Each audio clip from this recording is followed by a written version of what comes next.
what we're trying to convey is how it felt, somehow what it meant to have been there.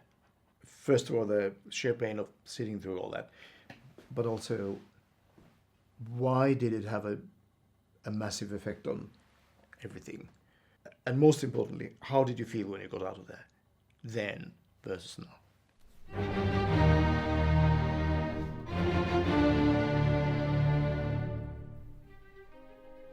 That concert, which is most likely the one single concert event that has affected the music history more than anything else, was completely bonkers. Even by the standards of the day, it was overlong. There was way too much music to get through. Most likely they have no time to rehearse it. The heating didn't work in the hall. Everything was just a disaster. And most likely people who survived it, not everybody did, when they walked out of there, they were completely confused and kind of bewildered. There's something really attractive about the total excess of the manic thought behind that program. And I think Beethoven, on some level, not being the business genius or basically not even being able to pay his bills, thought that this would be not only a career vehicle, but also it would make him a lot of money.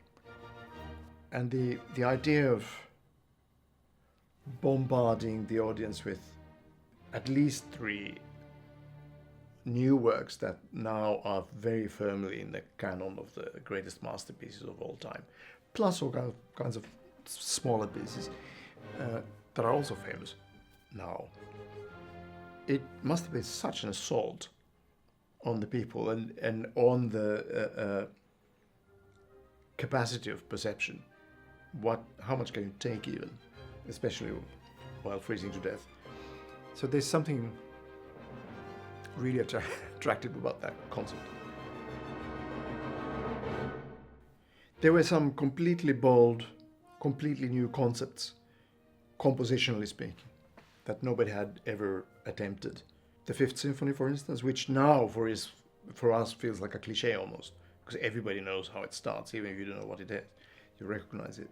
But to actually write a piece of music based on the dynamic of 3 short notes and 1 long one, and almost nothing else.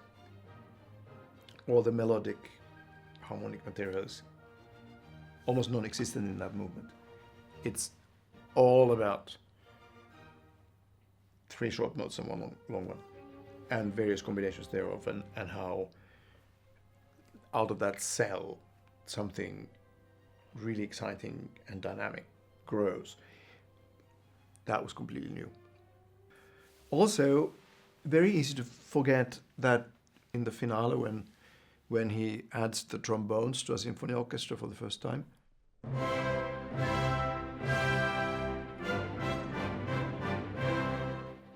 it must have been the loudest noise those people had ever heard in their lives. In a smallish theater, to hear the trombones blare and all that energy going. So the sheer volume must have been overwhelming. And the Sixth Symphony, which in my opinion is nowhere near as important a breakthrough as the Fifth Symphony was, that is also new in the sense that it's programmatic. Symphonic music that has a narrative going through it, a very loose one, but narrative nevertheless. And so Berlioz's Symphonie Fantastique would not have been possible without the Sixth Symphony of Beethoven. And I think the late Romantic German idea of symphonic poem, like the Eulenspiegel, Also sprach Zarathustra, the grandfather of all that is the Pastoral Symphony. So the Fifth Symphony had a shock value, immediate shock value. The Fourth Piano Concerto is a totally radical piece in the way it's been put together, especially the first movement. So, and that's quite subtle.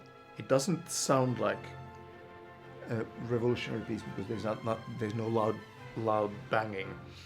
Of course, we tend to think that a shockingly new piece is one where the percussion goes crazy and the audience starts booing. Now, this doesn't happen with the Fourth Piano Concerto, but it's the subtle infrastructure of that piece which is completely new. The first movement, very radical. So those pieces, 3 pieces alone, changed the history of music.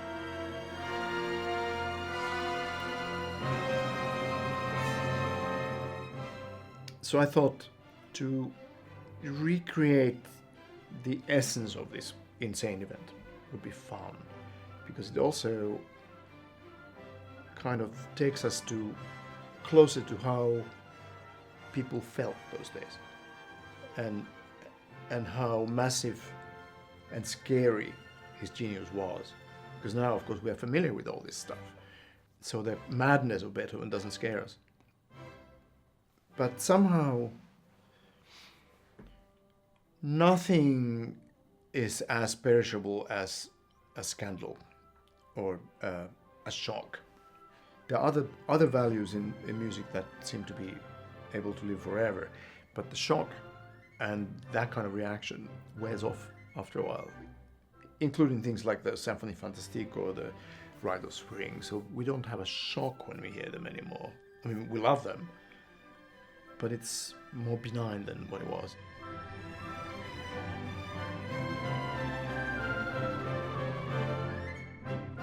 Then, after a few decades, the ones who had been there and sat until the end, they were proudly telling their children, grandchildren, that I was at that concert when everything changed. And there have not been that many of those during the history. This was certainly one of them.